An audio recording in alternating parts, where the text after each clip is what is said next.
Good afternoon.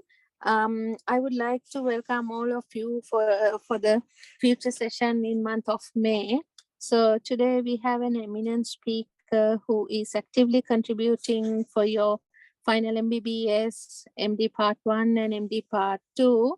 So before the introduction of the speaker, I would like to invite our President, Dr. Kumudini Jayasinghe, to address.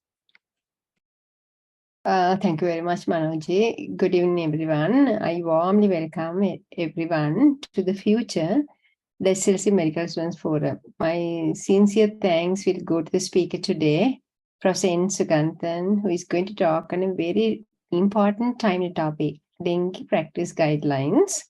My thanks also go to Professor Manoj Patirage, who is passionately leading the future, and also Dr. Ganika Senarada, the immediate past president, for establishing this very important program in last year, and also Professor Lakchara for giving all the necessary advices.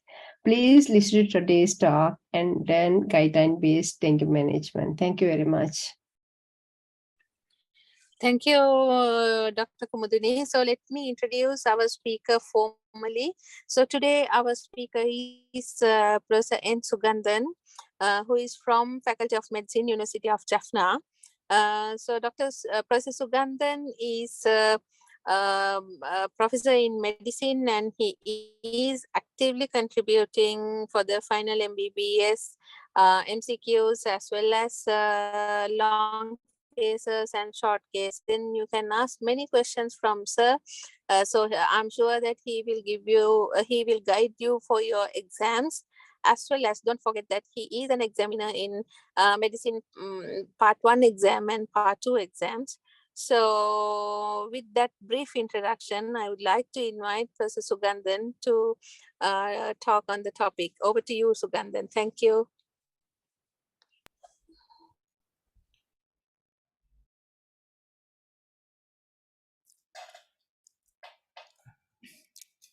Good evening to you all. Thank you very much, Prof. Manoj, for your kind words of introduction. First of all, I would like to thank the Sri Lankan College of Internal Medicine for giving me this great opportunity to talk on dengue fever and the dengue hemorrhagic fever in the future forum of Sri Lanka College of Internal Medicine. Can I share my slides?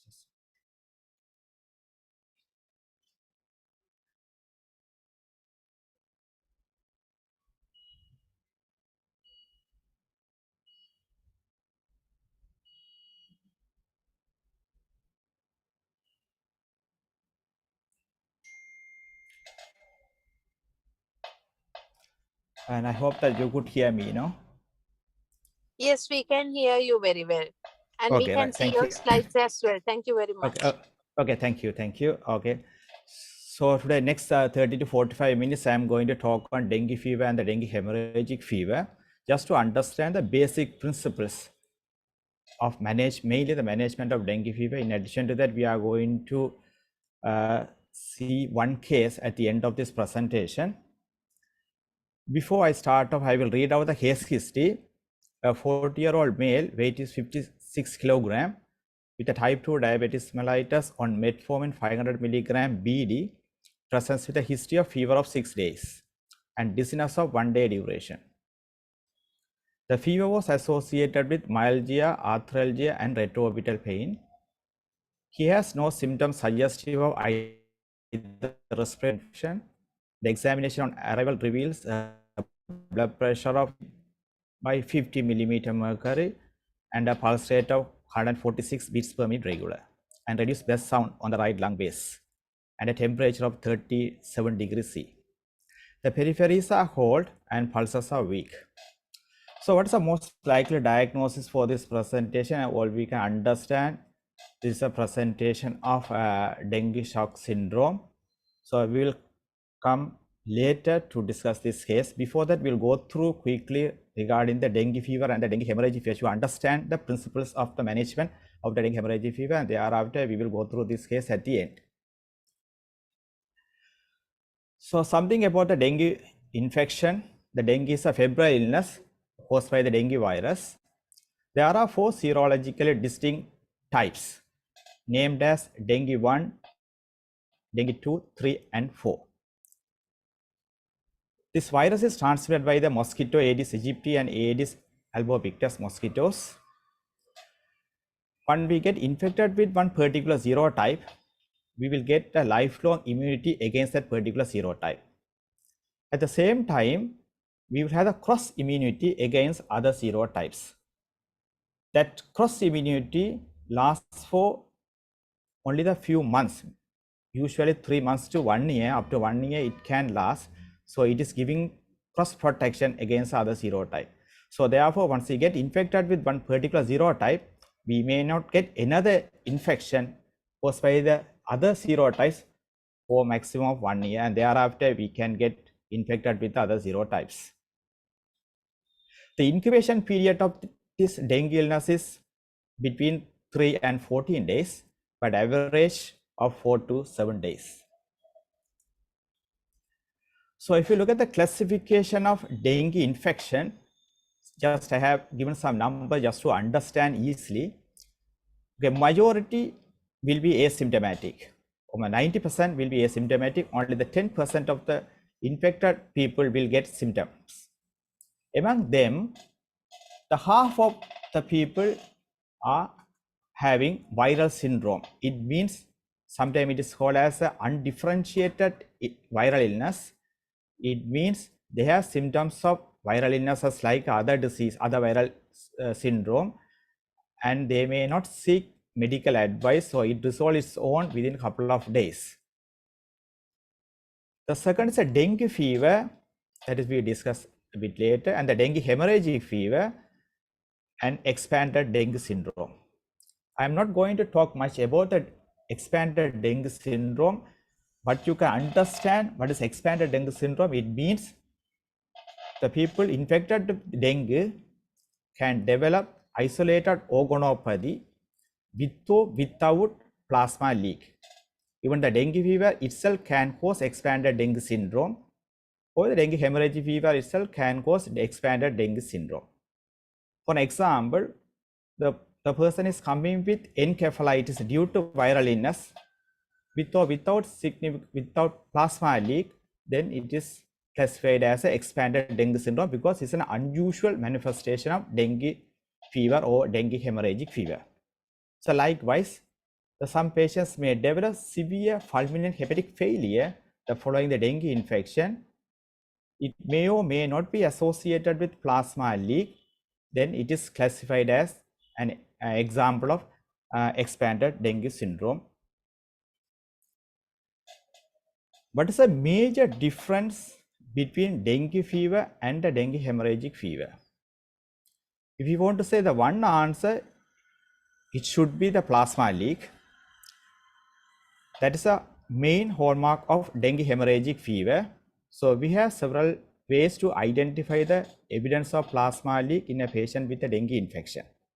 In addition to that, they will have the abnormal hemostasis. The hemostasis means there is a balance between the clotting and the bleeding mechanism what we have in our body. But in case of dengue fever or the dengue hemorrhagic fever, mainly dengue hemorrhagic fever, they will have more bleeding tendency. So it is called as an abnormal hemostasis, mainly observed in a patient with dengue hemorrhagic fever.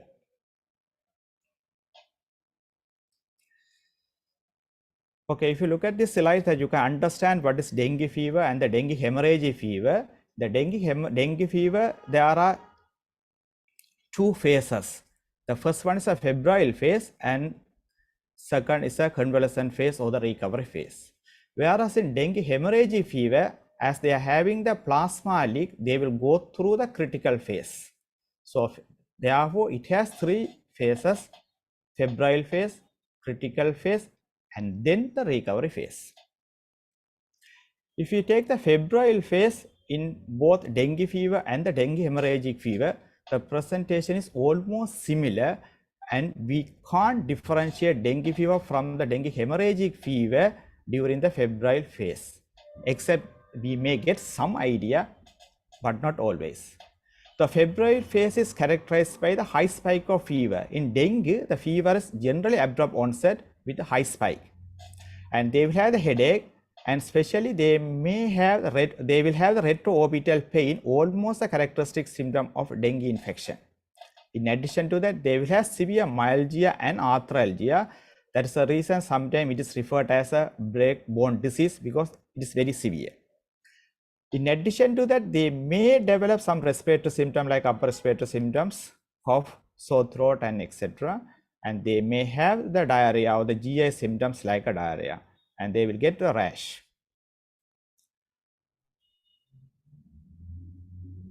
So in dengue hemorrhagic fever, there is evidence of plasma leak. This plasma leak is due to increased vascular permeability.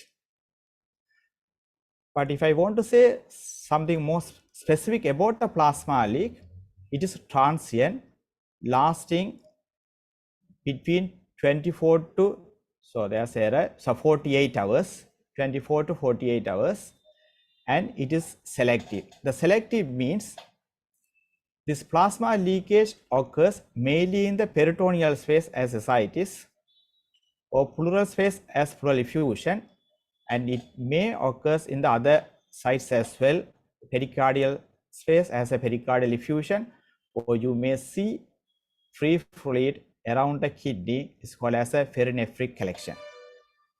But however, it is mainly you will see, or we will look for in the peritoneal space as well as in the pleural space. Okay, if you look at this diagram, that you can understand, if you take a blood, there are two major components. One is a plasma, other one is a cells. Cells in mainly red blood cells. So in case of dengue hemorrhagic fever, the plasma is leaking out. So what will happen? The volume, intravascular compartment, if you look at the intravascular compartment, there will be a depletion of the plasma. It causes decreased intravascular volume. Here you can see, because the plasma is leaking out. If you see the plasma leak, we should understand it is a dynamic. It means there's no fixed rate of plasma leak. That's the first thing. And there's a significant difference between the individual. It means that some people may leak like that, slow leakers, very small effusion, or small ascites that you can see. Most of the time they are very safe and they will not develop serious complication. So some patients may leak very significant amount of plasma, so therefore they can become so they may develop a severe complication related to dengue hemorrhagic fever if not treated properly. And some people may develop leak a bit early phase of this critical phase and then go down, or some people may develop the leak a bit later. So therefore, what we can understand, the plasma leak is basically individualized, and it can vary and dynamic with a different rate of plasma leak. Therefore, our treatment, we aims to match with the plasma leak as much as possible. Even though generally we give a fixed rate of fluid during the plasma leak, but then and there we need to give the boluses just to match with the effusion. Then patient will not develop this complication related to dengue hemorrhagic fever. So what is happening in the critical phase really? During the critical phase, the patients will not have the fever, but they, because of leak of this plasma, the intravascular volume will be low. Therefore, our compensatory mechanism will be triggered. So what we will get the tachycardia because of the low intravascular volume. So it is our body try to maintain the hemodynamic status. So we will get tachycardia, and we will get a vasoconstriction. It increases the diastolic pressure. So in dengue hemorrhagic fever, as our diastolic pressure is increasing, we will get narrow pulse pressure. The pulse pressure means the difference between systolic and the diastolic pressure. As the diastolic pressure goes up, we will get a narrow pulse pressure. Then the capillary refilling time will be more than 2 seconds because of the poor perfusion to the peripheries and vasoconstriction. So it causes prolonged capillary refilling time. And there is a preservation of the water in the kidneys. So we will get reduced urine output. And as the intravascular volume is low, so we will get a postural hypotension. But in dengue hemorrhagic fever, just to check the postural hypotension, we will check the blood pressure in a supine position and the sitting position, but not the standing position usually, because patients sometimes may collapse. So if you look at the monitoring chart of dengue hemorrhagic fever and the dengue fever, so they advise to monitor the blood pressure in the supine position and the sitting position, and then we will calculate the postural hypotension. If you are not doing anything during this golden period, then as the plasma is leaking outside, the patient intravascular volume will be low, and then patient will develop initially compensated and subsequently decompensated and a profound shock. But we should understand the bleeding also gives rise to a similar picture. Sometimes unusually the dengue fever itself can cause bleeding. Those people also will develop almost a similar picture. So it is essential to look both the shock is due to whether it's a plasma leak or plasma leak with a bleeding, or the bleeding alone without plasma leak in dengue fever. The management of dengue fever, as we all know, the hematocrit plays a key role. So what is hematocrit? It is a percentage of blood volume occupied by the RBCs. For, as an example, if you take 100 ml of blood, the 45% volume is due to the RBC and the 65 ml is due to the plasma. So always we should understand the hematocrit will not provide the information related to the total blood volume. Basically, it's give the ratio between the plasma and the red cell, but not the total blood volume. We don't have any idea about the total blood volume if you know the hematocrit. That is a very important point. The second, it will not give any idea about the total RBC volume.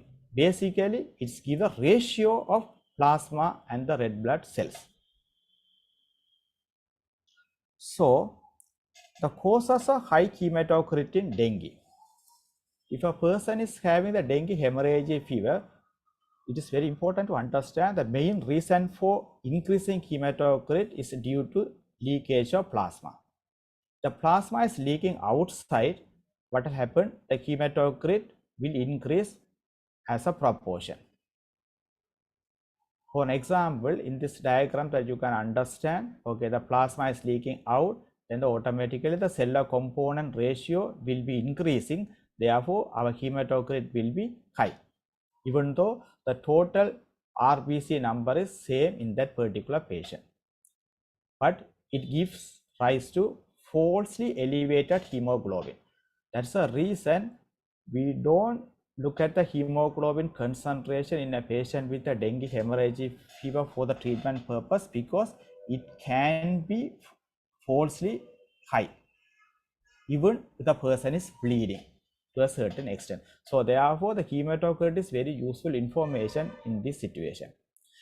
Some other conditions also can contribute the high hematocrit in a patient with a dengue fever and the dengue hemorrhagic fever. The one is a dehydration. The person is not taking adequate oral intake or not getting IV fluid, then obviously it can cause high hematocrit to a certain extent. Yes, it can increase. The person is vomiting, again the same reason, patient can get dehydrated and it can increase your hematocrit. The diarrhea also the same mechanism, but only advantage from the history you can catch those people. So if there's an evidence of recurrent vomiting or diarrhea, then you can understand the high hematocrit is at least partly due to the dehydration caused by vomiting or diarrhea. Another reason is a diuresis. As we have the significant number of people with a diabetes mellitus who are coming with a dengue infection, always we should understand if we are not controlling the blood glucose below 200 milligram per deciliter, then it can cause osmotic diuresis. So those people also is like a plasma leak. It's not a real plasma is, but they are losing the water with the glucose, osmotic diuresis. So then what will happen? It can cause depletion of the intravascular volume, and it can aggravate the dengue fever or the dengue, especially the dengue hemorrhagic fever. So these people, we need to give some extra fluid if they are having the polyuria secondary to uncontrolled diabetes mellitus. But sometimes we may be happy because patient is producing the large amount of urine, but we are monitoring. But we should understand the patient is going to develop significant hemodynamic issues within next few hours time if he or she is having a dengue hemorrhagic fever. So how, as we know, the main difference between the dengue fever and the dengue hemorrhagic fever is a plasma leak. So how we can diagnose a plasma leak? So traditionally we are checking the hematocrit and we say it is increased by 20% from the baseline, then we can assume there's a significant plasma leak. For an example, the baseline hematocrit is 40, now the hematocrit is 48, so it is increased by 20%. So then we may say this person is having the plasma leak. So this is one reason. But always we should keep in our mind, it will not increase as expected. The patient is receiving the fluid, because as we know, so now we are giving the fluid, especially in the hospitalized patient. What we are doing, we are giving the intravenous fluid or the oral fluid that will fill this gap, the plasma leak. Therefore, the hematocrit may not increase as we expect, but the patient is leaking. So therefore, we can't completely rely on the hematocrit reading, provided the person is getting recommended fluid treatment. So we may be delay to pick up the plasma leak in those people late. So I say the best test would be the bedside ultrasound or point of care ultrasonography. That is a very useful tool to detect the plasma leak in this situation.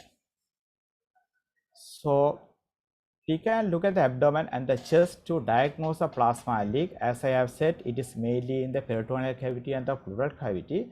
In the pleural cavity, you may see the pleural effusion, and at ultrasound of the abdomen, you can see the free fluid in the hepatorenal recess, the pouch of Douglas. So if you identify the fluid in the hepatorenal pouch, pelvis, or pleural effusion, then the diagnosis is confirmed and there is an evidence of plasma leak, and this patient is having dengue hemorrhagic fever. So it's an easy non-invasive test, so we can do at the bedside and we can make a diagnosis very early. Then we can place a critical care monitoring chart for those people and we can provide the best care for them. Clinically also we can detect a plasma leak. It means we can diagnose a pleural effusion and we can diagnose a free fluid in the abdomen, but it is generally too late. So therefore, better we can have an ultrasound scan to detect the leak at the early phase. A few words about the diagnosis of dengue infection. Any infectious disease, if you want to diagnose an infection, okay, you can demonstrate or you can isolate the organism is a one way, or you can do some tests that can pick up the specific antigen to that particular organism. So in the dengue, we are doing the NS1 antigen. So we have the bedside diagnostic kit. So we can do NS1 antigen. It will be positive generally up to 3 to 4 days from the onset of fever. Even it can be positive 24 hours prior to the onset of fever. But the sensitivity drops as days go with the dengue infection. It means the first day, if you perform the NS1 antigen, then almost 93.3 or more than 90% will have the positive results. But if you perform on the day 3, obviously the sensitivity will be low. The another important facts here, the having negative NS1 antigen does not exclude the diagnosis of dengue because it is not a 100% sensitive test. So that we should always keep in our mind. So it can be negative even in the day 1.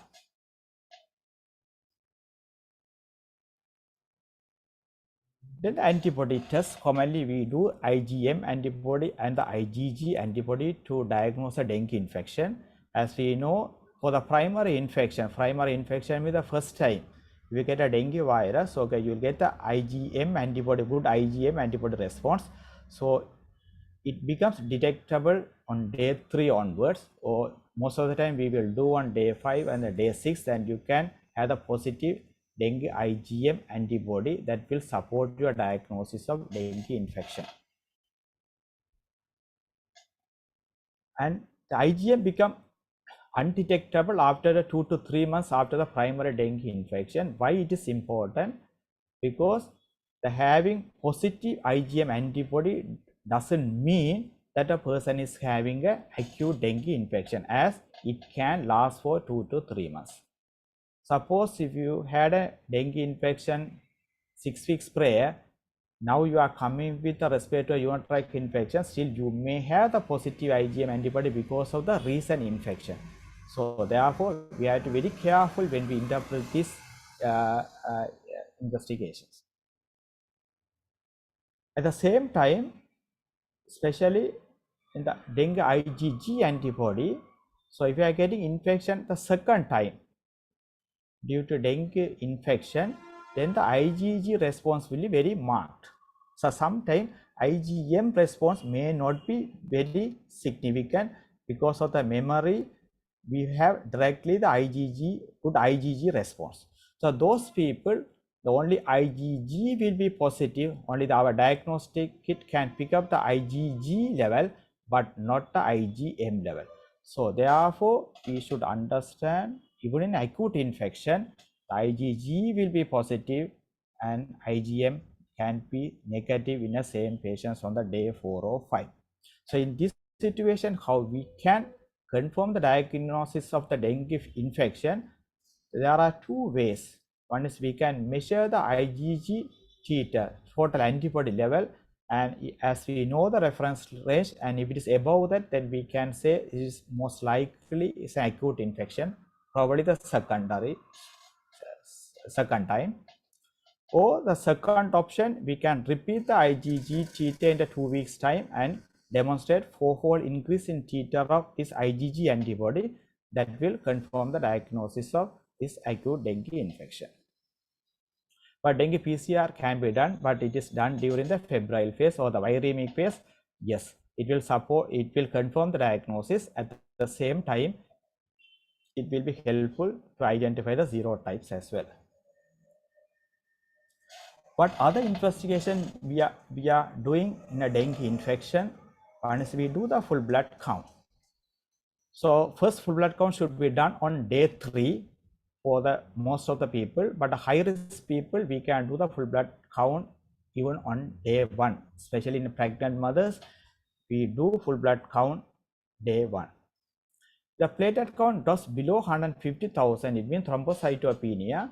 We need to do the full blood count twice daily or more if needed.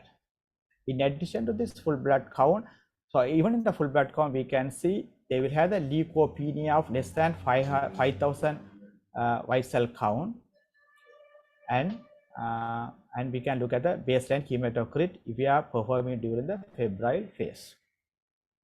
And also we are doing the transaminases AST and the ALT, and we can get some idea about the baseline reading of this AST and ALT. In dengue, the AST is more than ALT. It is more a little bit specific for dengue infection or dengue involving in the liver. So we will get AST more than ALT. And we do other relevant investigation, depends on other comorbidities. Okay, we can check blood glucose and we can check other renal function and liver function. So it depends on the case scenario, we will perform other relevant investigations. At the same time, if the person is getting treated in the ward, we should do the hematocrit every 6 hourly. We can do at the bedside. And if you diagnose dengue hemorrhagic fever, then we have to do hematocrit every 3 hourly at least. So we will see the management of dengue hemorrhagic fever, because the management of dengue fever is very simple. And if you know the management of dengue hemorrhagic fever, then that's the main task. Okay, how do we manage the dengue hemorrhagic fever? I will give the outline of the treatment, not in very detail. Okay, we'll go through one by one. First, management during the febrile phase. So the febrile phase, all you should remember this chart we are using in the medical ward to monitor the patient. So first, monitor the vitals every 3 hourly. So we should understand why we are monitoring this vital, just to identify the indirectly identify the plasma leak or bleeding, right? The person is leaking plasma or bleeding, then this vital will be altered, so we can catch them early and we can intervene them early. So the vital should be monitored every 3 hourly during the febrile phase, and we'll monitor urine output 6 hourly. And temperature 4 hourly, hematocrit 6 hourly, we have discussed already. And the fluid management plays a key role in the management of dengue fever and the dengue hemorrhagic fever. So the amount of fluid that we are going to prescribe should be calculated based on the weight of the patient. Now for an adult weighing more than 50 kilos, so we will give the maintenance fluids, that is around 80 to 100 ml per hour.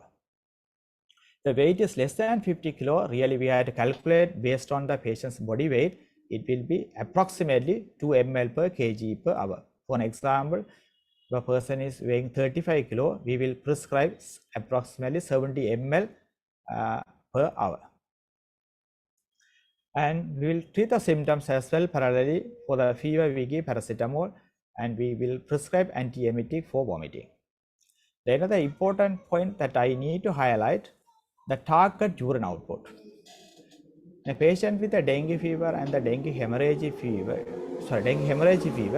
our target urine output is at least more than 0.5 ml per kilogram per hour. It means the person is weighing 50 kilos and above, our target urine output will be minimum 25 ml per hour. So we should understand, for the 50 kilogram person, our target urine output is 25. 60 also, our target urine output is 25. 80 kilogram also, the target urine output is minimum 25 ml per hour. Right? Because we are calculating the fluid only for up to 50 kilogram. So therefore, you can't expect more urine output if the person is weighing more than 50 kilos. So therefore, what you should understand, the calculate the urine output in milligram per kilogram per using the same weight. That is very, very important. Same weight used for the fluid calculation. So for an adult weighing 50 and above, our target urine output is minimum of 25 ml per hour.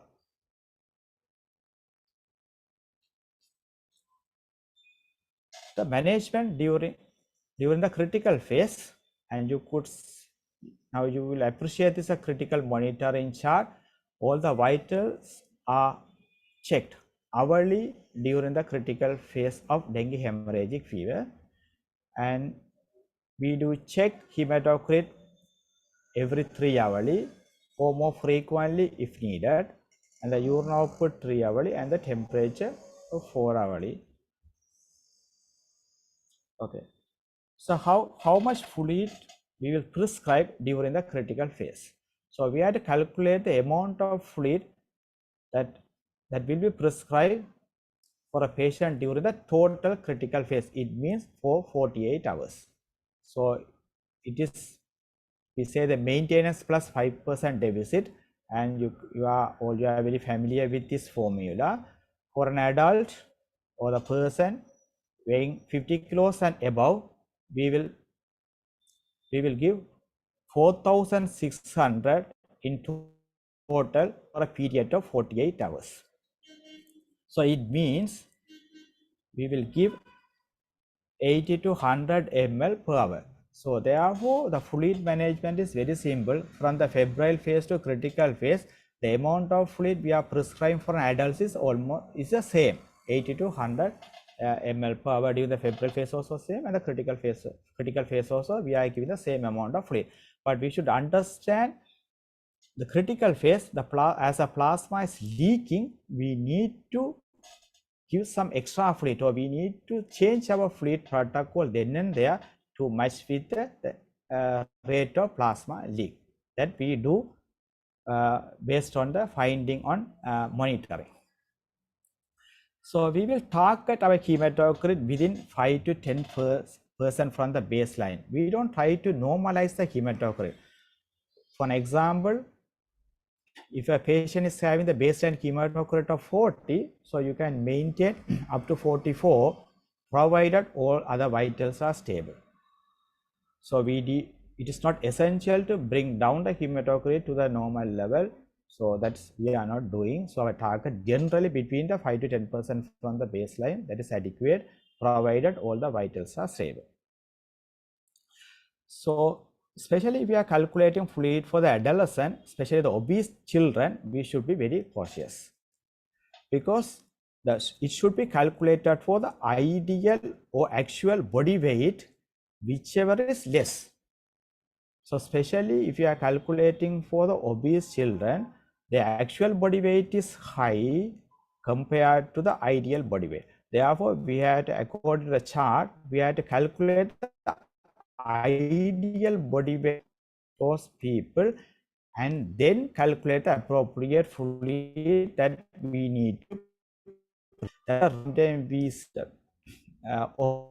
obese children with the dengue fevers are, because we are giving it for the ideal body weight. So we describe the obese people, we have to always choose the ideal body weight to fluid quota. Diagram that you can understand that what we are doing in a dengue hemorrhagic fever is a normal, and the plasma is leaking, and then we are replacing the fluid, oral, IV may be crystalloid or colloid, just to fill the intravascular volume. In a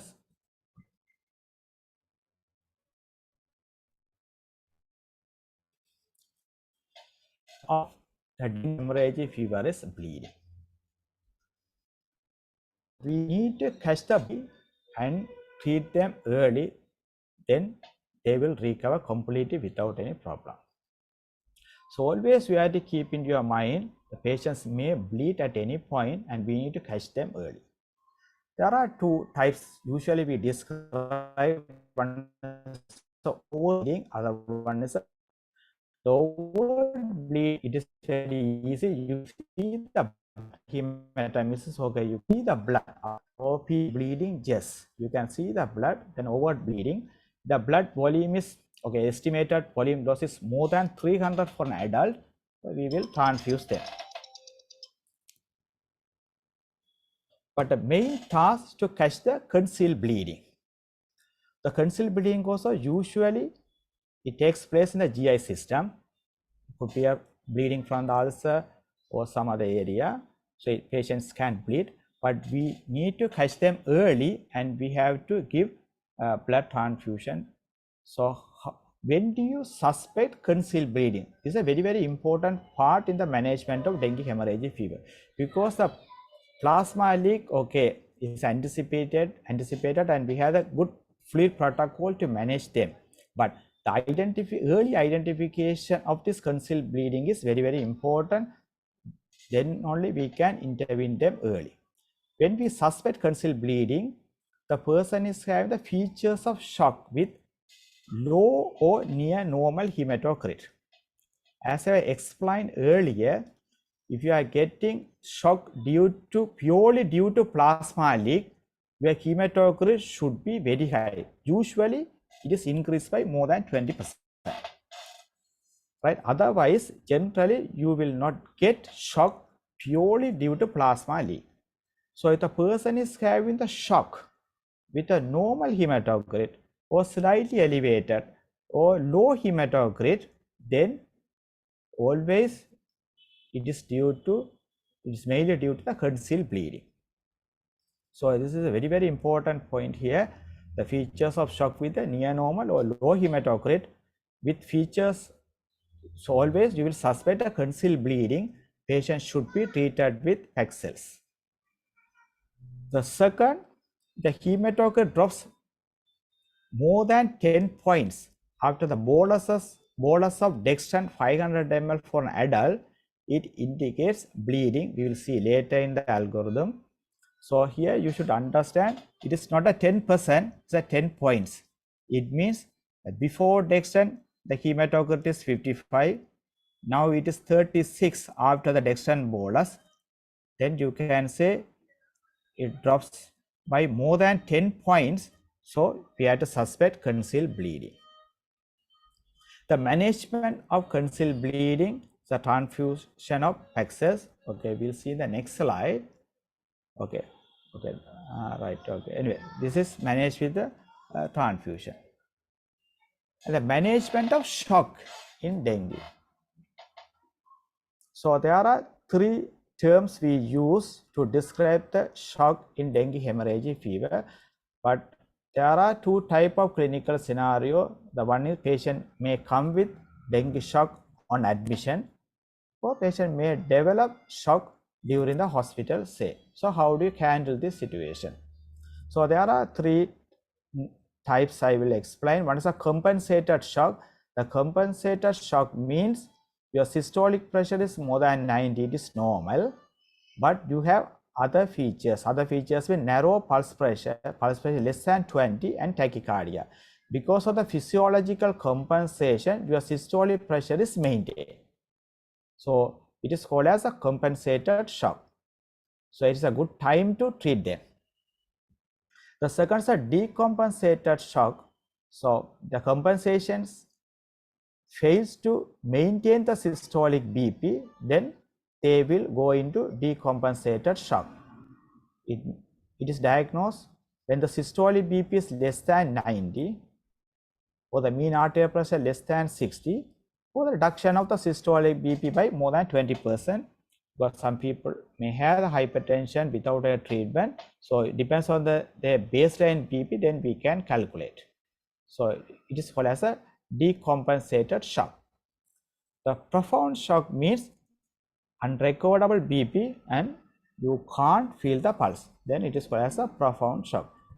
The decompensated shock and the profound shock will be treated almost the similar way. The compensated shock, there is a small difference. We will see the next slide.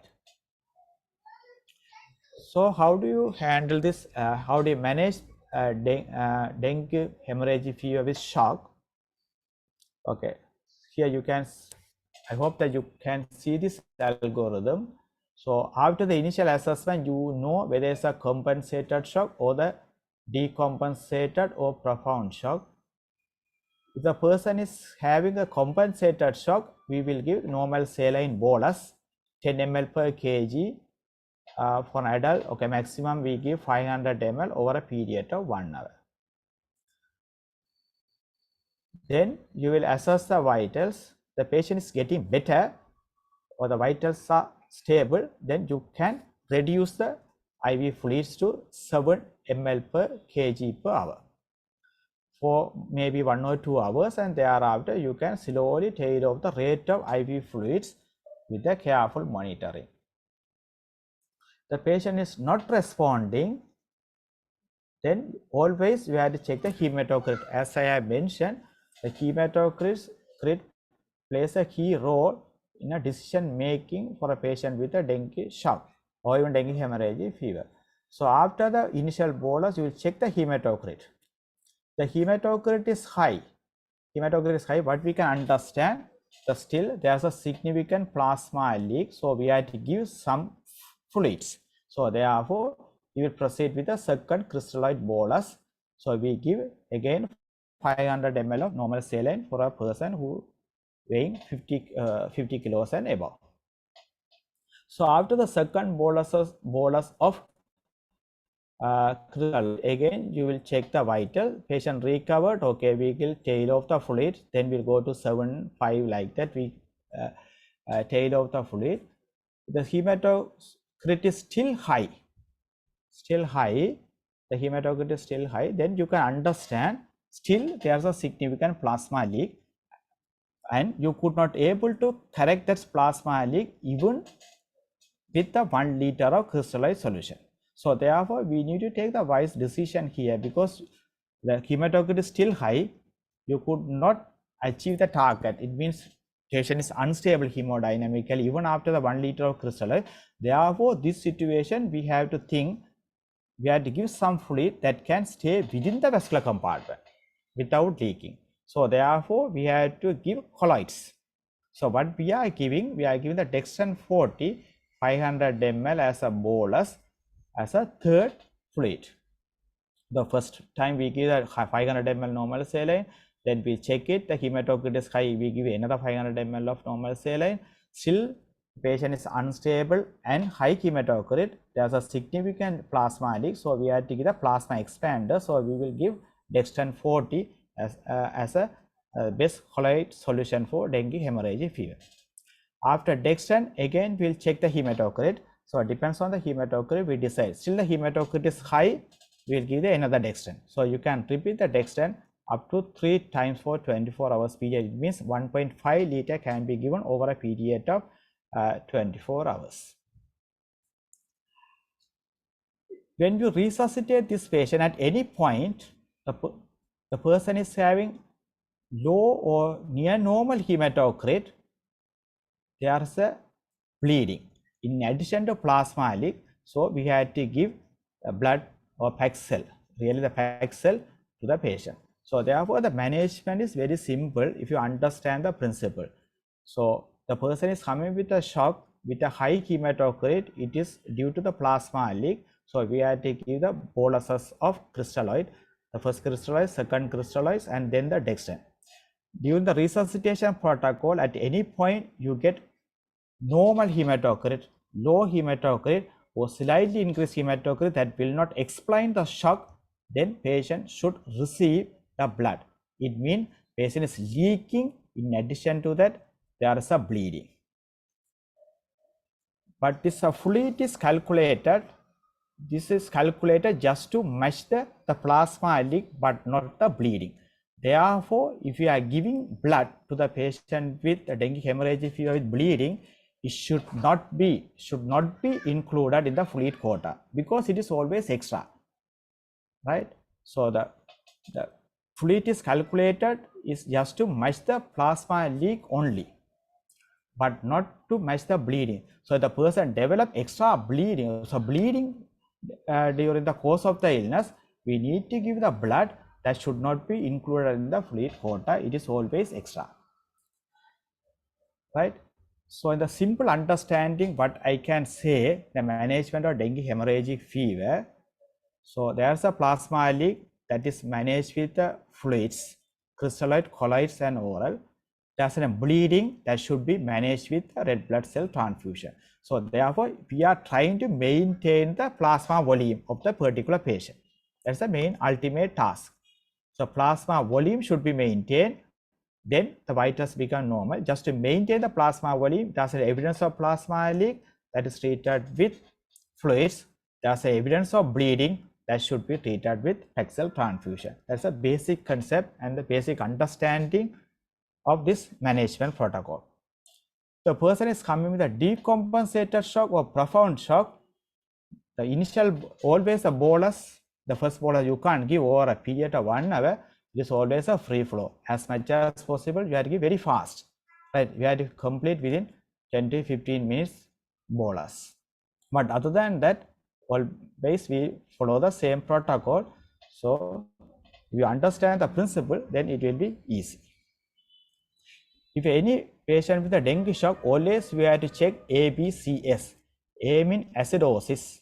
So we do venous blood gas, but not arterial, because there's a high risk of bleeding. So we will do venous blood gas. If there's evidence of acidosis, we will manage with sodium bicarbonate. And the bleeding we have discussed, and the blood, the volume you are giving should not include in the fluid quota, as it is always extra. And the calcium is low in dengue shock, so we will give 10% calcium gluconate 10 ml over 10 minutes, and you can check the calcium, and you can do repeated doses of calcium gluconate. And the glucose is low, we will manage with dextrose. So the decision making regarding the blood transfusion depends on the vitals and the hematocrit, but not hemoglobin. That is, we should always understand, because in a dengue hemorrhagic fever, as a plasma also leaking, even the blood also can leak, but still, as both are going outside, the patient may have the normal hemoglobin, but still patient need blood transfusion, because really speaking, patient is bleeding. But our laboratory will say that our full blood count will show the normal hemoglobin.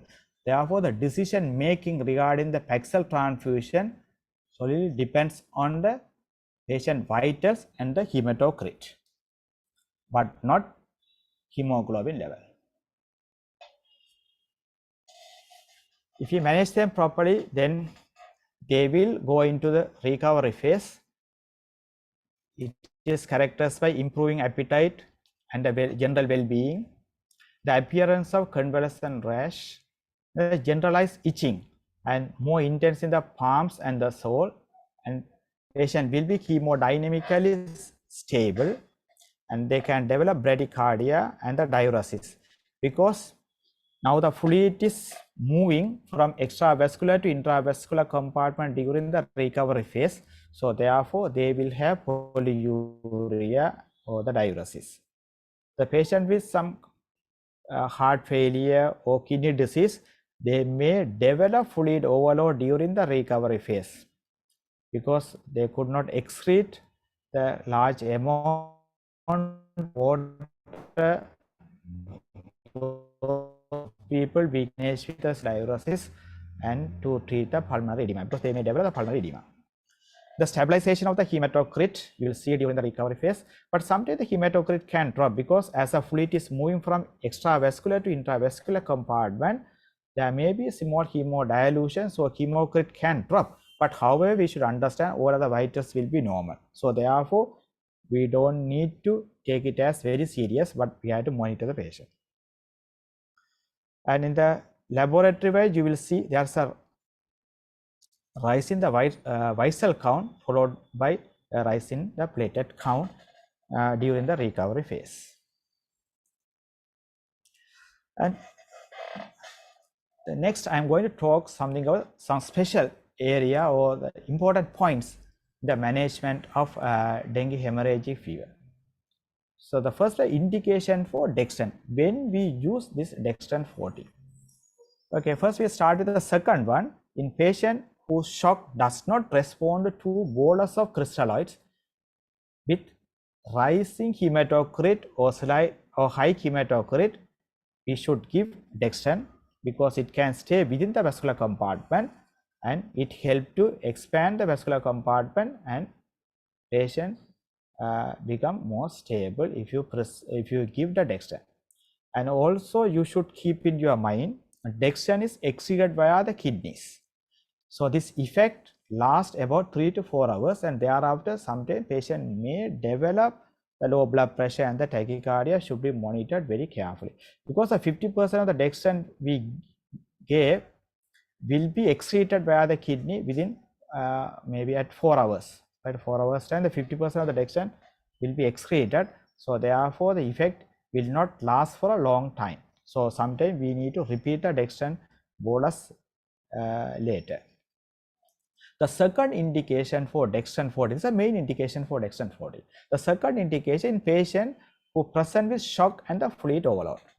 It means, okay, now you are receiving a patient with a dengue shock syndrome with a significant pleural effusion and the ascites, and patient has some difficulty in breathing and all. When you give the repeated bolus of crystalloids, what will happen? The crystalloid, it means a normal saline, that also is leaking from the intravascular to the extravascular compartment. So worsening of ascites and the pleural effusion. So those situations, patient become more distressed, and some patients may even need an intubation because of this respiratory compromise. So fluid overloaders, those people, what we can do, we can give dextran early rather than giving the 2 boluses of 500 ml of normal saline. After initial bolus, the second you can try with the dextran bolus because they are fluid overloaded. So if you give the dextran, what will happen? In addition to maintain the vitals, the fluid also will be moving from extravascular to intravascular compartment. But during that time, some time we may prescribe small dose of diuretics to increase the urine output. Then the more fluid can move from extravascular to intravascular compartment. So your effusion and the ascites can be slow, can be reduced to a certain extent. And the third indication, okay, you are treating a patient with a dengue shock and giving a repeated doses of crystalloids and crystalloids, and the fluid quota is near completion. So therefore, if you go with that rate, you may need to give a large amount of normal saline or fluids. So those situations, the fluid can be converted into dextran. So therefore, you can restrict the fluid quota prescribed for that particular patient. So someday you may consider in this situation to give the dextran 40 just to manage the amount of fluids. And the fourth indication, when you resuscitate a patient with a dengue shock, you know this patient needs blood transfusion. It means person is having the features of shock with low or normal hematocrit. There's a bleeding, you need to give blood, but it may take some time to get the blood. During that time, you can give the dextran to just to maintain the vitals until the blood is available. So these are the indication to prescribe the dextran 40 in dengue hemorrhagic fever. When do we give Pax's transfusion? Okay, if you see the blood, yes, more than 300 ml or 6 to 8 ml per kilogram body weight, we will transfuse. In overt bleeding, in concealed bleeding, already we have discussed, just I will say, okay, the person is having the features of decompensated or compensated shock with normal or low hematocrit. It's an indication to give blood transfusion. That's a major indication, very important indication to give blood for the blood. It means PEG cells. The second indication, a drop of hematocrit without clinical improvement despite adequate fluid replacement. Right?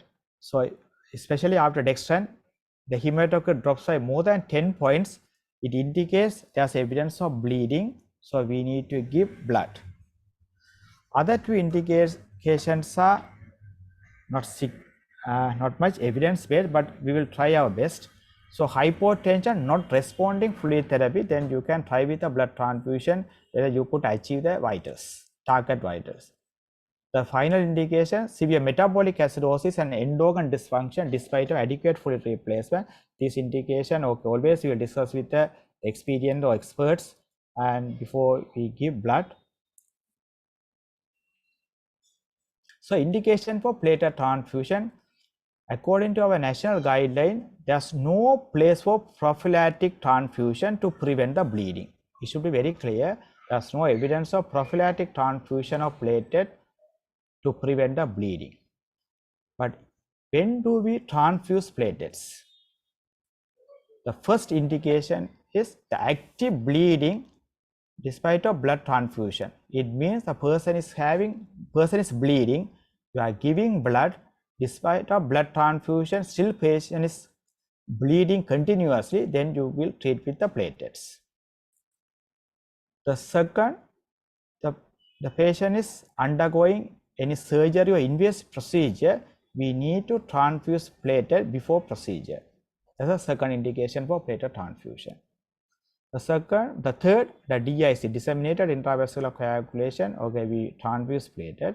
The fourth indication is intracranial bleeding. There's evidence of intracranial bleeding, then we need to transfuse platelets. These are the indications for platelet transfusion in dengue hemorrhagic fever. This is also important. We don't use steroid, we don't use NSAIDs, we don't use immunoglobulin to treat the dengue infection because there's no benefit, so not recommended. It may do harm to the patient with a dengue hemorrhagic fever, so we don't use this medicine to treat dengue illness. Okay, some other important points in dengue. Okay, someday we may ask, right, the Viva or the MCQ, the causes for persistent fever while leaking. As I have told earlier, during the critical phase, you will not have the fever. But if you are having fever during the critical phase, what are the possibilities? One is a persistent viremia, because the febrile phase, obviously you are having the viremia, but it may persist during the critical phase. So those situations you can have the fever. Sometimes if you do NS1, still it can be positive. It indicates ongoing viremia. The second and very important is bleeding.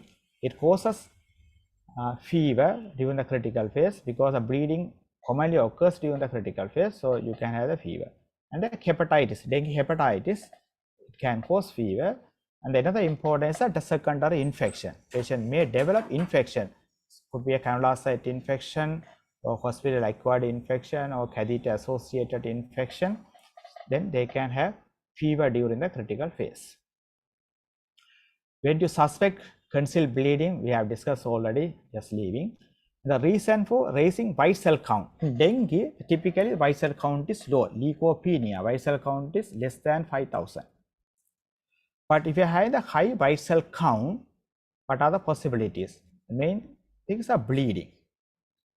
It's an important cause for raising white cell count in a patient with a dengue hemorrhagic dengue infection. The second reason is a secondary infection or co-infection. So sometimes we see the patient who have two infections at the same time, dengue plus urinary infection, dengue plus cellulitis, or dengue plus pneumonia, so or dengue and leptospirosis together. So therefore they may have a high white cell count, so we have to keep that in our mind. And the recovery phase also, obviously you have a high white cell count, but it will be easy to catch them because otherwise they have the symptom, or they have all the features of recovery phase. Then we will say the high white cell count is due to the recovery phase. Few words about the dengue and the diabetes, because I need to tell, as we have a quite large number of people with the diabetes. The main problem is osmotic diuresis. If you could not maintain the blood glucose below 200, it causes diuresis.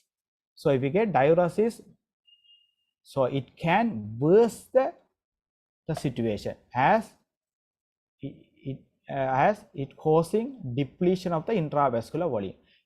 In patient with a dengue hemorrhagic fever, especially during the critical phase, the plasma is already leaking. So in addition to that, the person is having diuresis during the critical phase. There's a significant depletion of the intravascular volume. So therefore, they will develop shock very fast. So therefore, this volume should be replaced. Better maintain the blood glucose less than 200 all the time, then it will be very easy.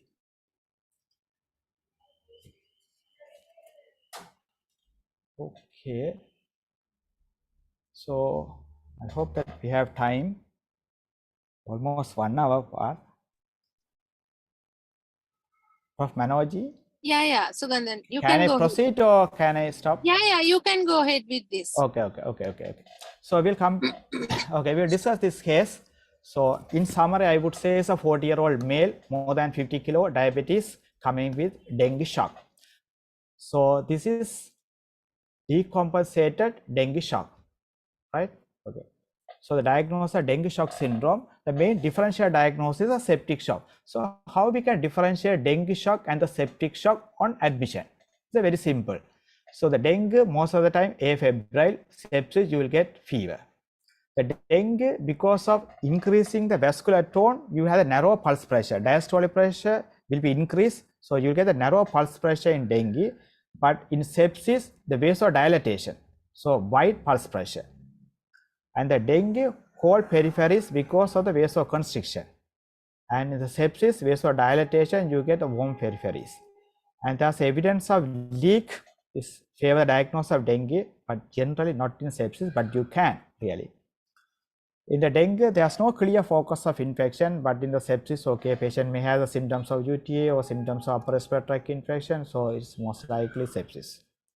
If you have investigation, okay, the ESR, CRP are slightly elevated or normal in dengue, but significantly elevated in sepsis.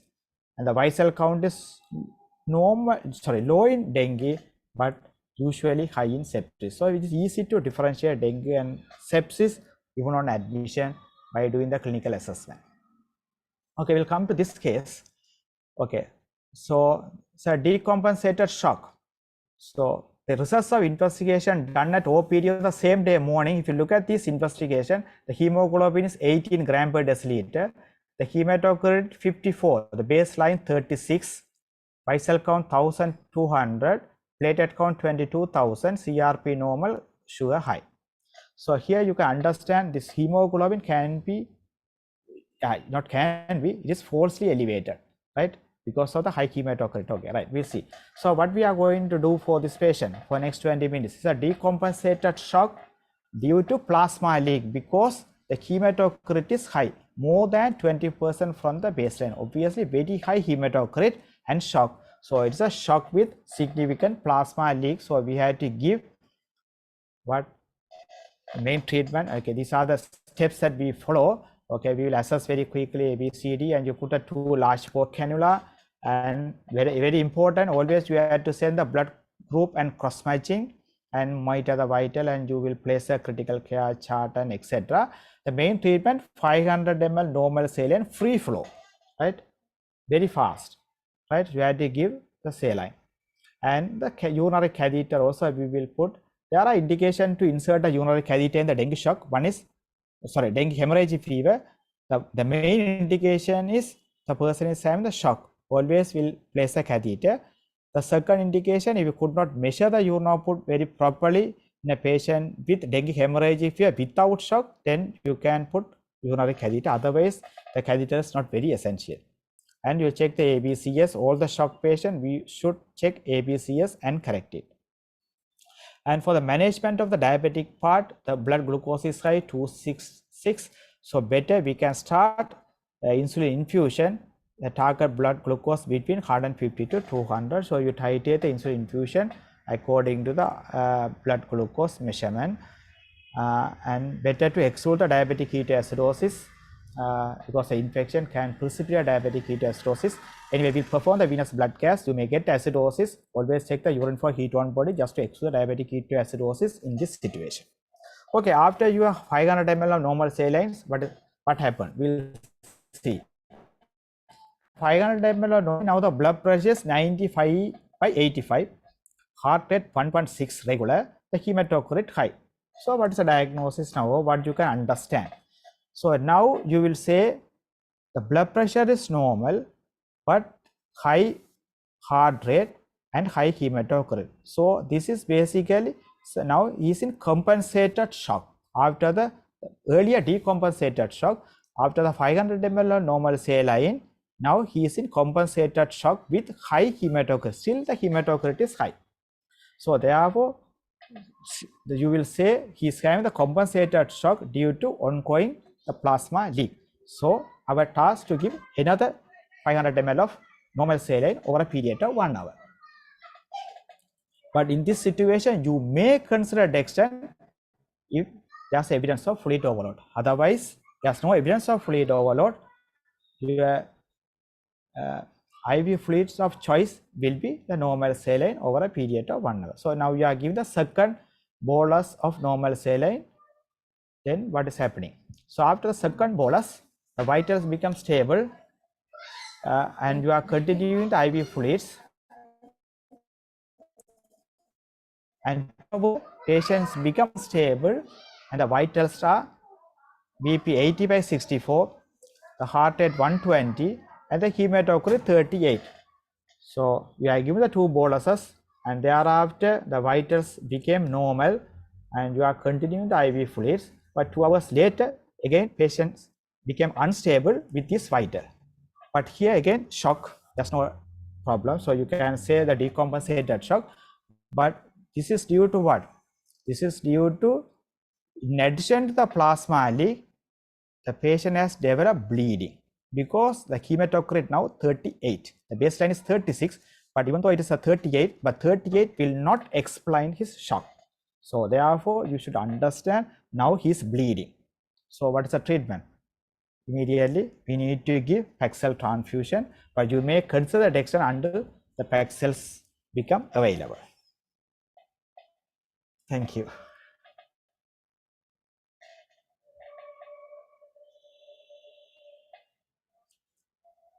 Prof. Manoji.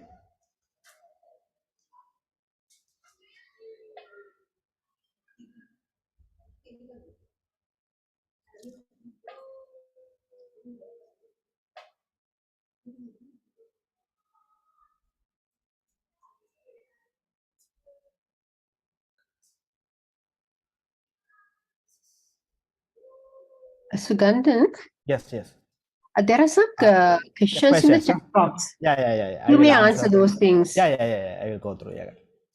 So, what is the frequency of repeating ultrasound scan to detect the fluid leak? Okay. So, what we do if the person is having, we will look at the gallbladder always. There's evidence of gallbladder thickness of the anterior wall of the gallbladder. It is thickened. It can happen with the dengue fever and the dengue hemorrhagic fever, but there is a high chance the patients may develop the dengue hemorrhagic fever. So therefore, we have to repeat a scan in 4 to 6 hours interval to pick up the dengue hemorrhagic fever. The person is diagnosed with the dengue hemorrhagic fever, it means there's evidence of free fluid in the abdomen or pleural effusion. Then it's not essential to repeat the ultrasound scan because already we have confirmed the diagnosis.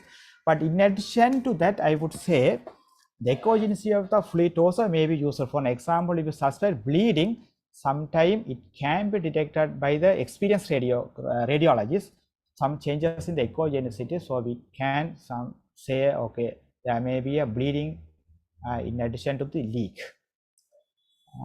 Can you repeat? So can you repeat about NS1 antigen? I couldn't understand what they are asking, but okay, sure. Okay, you can repeat the NS1 test, but I'm not sure whether it will increase the sensitivity to diagnose during the febrile phase. Can we take dengue as a infectious as it infect other Aedes mosquito, thereby infect other people?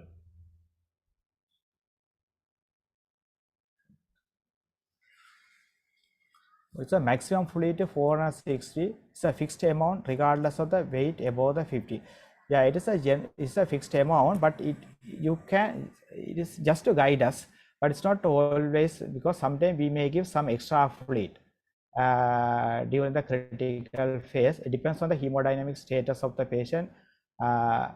Approximately 4,600, but sometimes we may give some extra because the patients may have some diarrhea, vomiting, or diuresis due to some other conditions. So we need to give more fluid. Or sometimes there's a significant leak, so we are not matching with the leak. Then sometimes we need to go for a high amount of fluid with opinion from an expert. This plasma leak plus bleeding, can the hematocrit remain baseline? Yes, the answer is yes. So if you have the plasma leak and the bleeding, what will happen? Okay, so plasma also leaking and the RBC also leaking, therefore you can have the normal hematocrit, but patients become unstable, so you can pick them. What are the best type of fluid in the critical and the leaking phase? Yeah, critical phase, the fluid is a normal saline or the Hartmann that commonly we use, and it's a recommended fluid of choice during the critical phase. In the selected certain situation, we use dextran. But only thing we need to understand that dextrans can have some adverse problem in a patient with the dengue hemorrhage fever. For example, it can burst the bleeding, and it can prolong the bleeding time, and it can sometimes it can cause acute kidney injury, and it can interfere the blood grouping and cross matching. So the best fluid always a normal saline, but in some circumstances definitely we need to give the dextran 40. What is a platelet count indicated for platelet transfusion? There's no such a thing, because we don't give prophylactic platelet transfusion for a patient with a dengue hemorrhage fever. There's no other cutoff platelet count to go for the prophylactic transfusion. So we will give platelet only if the person is bleeding despite of blood transfusion. So that's the only indication. Most of the time they will have the platelet count of less than 50,000. So there's no such a cutoff value for any prophylactic platelet transfusion in a patient with a dengue hemorrhage fever. But however, some other guidelines, they are recommending the prophylactic platelet transfusion. But I can remember, the patient with a hypertension with a platelet count of less than 10,000, you may consider prophylactic platelet transfusion, but that is not there in our national guideline. In the leaking phase, can patient develop compartment syndrome in the abdomen? So we can aspirate it. Yes, they can develop the compartment syndrome in the abdomen. So the pressure can be measured by placing the catheter in the urinary bladder, and you can release. We should release the compartment syndrome. That is correct. Is thrombocytopenia and hemoconcentration a constant feature of dengue hemorrhage fever? Thrombocytopenia, yes, we'll get, and a hemoconcentration also we will expect in a patient with a dengue hemorrhage fever, just because the plasma is leaking. So there's evidence of hemoconcentration. That's the reason we get high hematocrit. So those are expected in dengue hemorrhage fever. Any place for noradrenaline in dengue hemorrhage fever? It's a very good question. So you are doing as per our algorithm, you are giving fluids and you are giving dextran. Still we could not achieve the target. What would be the next? So you are giving normals, you are giving the normal saline, you are giving the dextrose, sorry, the dextran 40, and you are given the blood. Still the blood pressure is low. What to do? So those situations you will start with the noradrenaline, and the dopamine just can be given. But there are several reasons for still the low BP. One is you may have some cardiac problem, right? The severe metabolic acidosis that can compromise the cardiac function, that can contribute shock. At the same time, in the dengue itself, sometimes they rarely can affect the myocardium, that can cause contribute a cardiogenic shock. Or sometimes you may have, for an example, you may develop the hepatic failure in a patient with this type of situation. So it causes systemic vasodilatation, that also can definitely give hypertension. Yes, you can consider noradrenaline at one point. Answer is correct. If the blood pressure, if the BP is given as 100/90, asked to mention the management plan for first 1 hour. Can we consider this as a compensated shock? It can be sometime normal for that particular person. So you have to look at the other vitals such as heart rate also, because the pulse pressure is narrow, but the heart rate also tachycardia. But I feel yes, we should manage as a compensated shock, provided because we may know the previous blood pressure record. For an example, the previous blood pressure is 100 by 60 or 70, now 100 by 90, then it indicates compensated shock. So you can compare with the previous reading. That will guide us what to do. How to advise a patient to manage dengue at home? This is a very big take some time. Okay, so we will ask them to take adequate fluid. It means 2 to 2.5 liter per day. For the fever, we'll ask them to take a paracetamol. And regarding the fluid, we will advise them to take soup, kanchi, and ORS. And we will come to the OPD to do the full blood count daily. And at any point there's an indication for inpatient care, then patient should get admitted. So there are admission criteria and also anyway, so just a brief answer for that particular question. Does any significance of timing the leak by ultrasound scan? Usually leak occurs after the febrile phase, after the 3rd day of the illness, usually 5th and 6th days. You will get the critical phase in dengue hemorrhagic fever. Yeah, there is a time that we can guess. Or the full blood count, you will get leukopenia with a neutrophil predominant. If you check the full blood count continuously, at one point you will see the lymphocyte predominate. Once you get the predominant lymphocyte in the full blood count, then you may expect the leak within next 24 hours. Those situations we have to monitor the patient very closely. How to calculate the fluid quota if the patient present with ascites or pleural effusion already? Yeah, this is a very difficult area. We have to it is based on the other vital parameters, because it's a big area. Even the patient with a CKD on the dialysis with a reduced urine output, we don't use this particular criteria. So it's a clinical adjustment, but it's a vast area to answer this question. Can dengue patient develop hepatic encephalopathy? If so, can we treat as a CLCD or it is differ? So it should be treated as a acute viral hepatitis complicating with acute hepatic failure. So we place all the treatment towards the hepatic encephalopathy. So supportive care and maintain the vitals, and we may consider N-acetylcysteine, and then we can consider the CRRT early. So CRRT, and there are success story of the transplant as well. It's not a CSCD, so we can follow the guideline given for management of acute hepatic failure, and we maintain the sodium of between 145 to 55 and managing the cerebral edema like other things, right? And so any place for noradrenaline discussed already. With a critical phase lasting more than 2 days, do we want to increase the fluid quota? Yes, this is calculated for 48 hours, and if it is going there, then anyhow that the basic understanding, even in the febrile phase also we are giving the same fluid. Critical phase also we are giving the same amount of fluid per hour, so they are to the same amount can be continued. Yes. Can you please explain the management of dengue patient who do not need hospital admission? Could you please explain the indication for hospital admission? So probably you can get this information of the national guideline. There are 3 areas you need to consider. One is a platelet based admission. If the platelet count is less than 130,000, then we will get them admitted. The second category, the high risk people. High risk people means a pregnant lady should get admitted on the day 1, and the patient with a chronic condition like a liver disease, chronic liver cell disease, CKDs, chronic hematological problems, COPD, asthma, hypertension, all get admitted. Diabetic get admitted early. And the third group is the person is having warning signs or symptoms. they should get admitted. For an example, there's evidence of plasma leak when you assassin, definitely they need to get admitted. There's a recurrent vomiting, then they should get admitted. Tender hepatomegaly of more than 2 centimeters should get admitted. So like that. So admission criteria are there.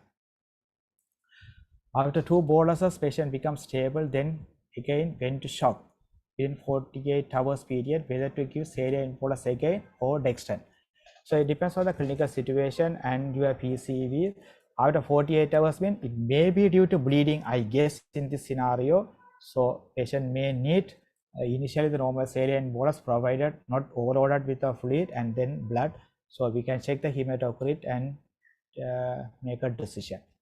Indication for furosemide in dengue. The furosemide, there are 2 indications, two clinical scenario we prescribe furosemide. One is during the recovery phase, because fluid is moving from the extravascular to the intravascular compartment. So therefore, the people may develop a pulmonary edema. Those situations, just to enhance the diuresis, we make a small dose of furosemide. That's a one indication. The second indication, patient, during the critical phase, patient is overloaded with the fluid. And if you are giving the dextran, during that time, you make a small dose of furosemide. Therefore, you can push some water out. Then assumption, some fluid will be moving from extravascular to the intravascular compartment. It may be helpful for the patient to reduce the distress due to the fluid overload. The dopamine infusion with a lower dose will worsen the hypotension. That generally we can start with the noradrenaline is a choice, but as an adding one, you can go for the higher doses of dopamine. The small dose can cause vasodilatation. How do we time critical phase based on the ultrasound finding? Okay, if you pick up this effusion so if you find the free fluid in the peritoneal cavity or the or pleural effusion, at least 6 hours pass from the onset of this plasma leak. But there's a significant amount of ascites and the pleural effusion moderate, then almost more than 12 to 24 hours pass. What is the value of dexamethasone in dengue? There's no place of dexamethasone in dengue as I am aware of.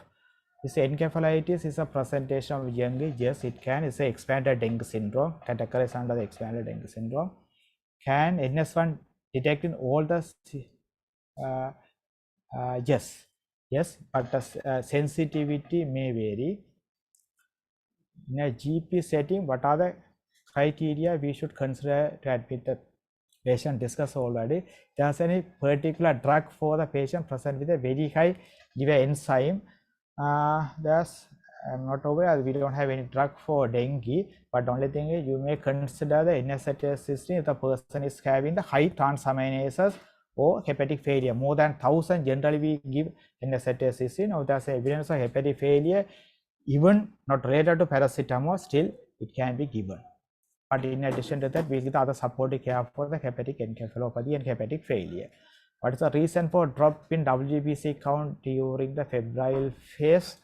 That is due to bone marrow suppression, I guess. When a patient is diagnosed with a dengue fever, are we supposed to do the adjustment, the routine drug like antihypertensive drugs?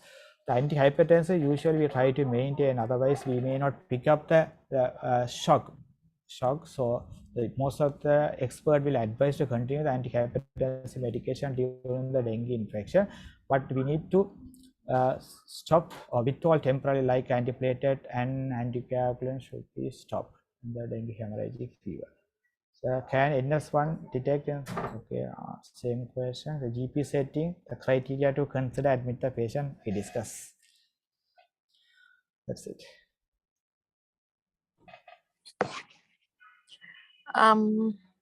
So thank you very much, Professor Suganthan, for your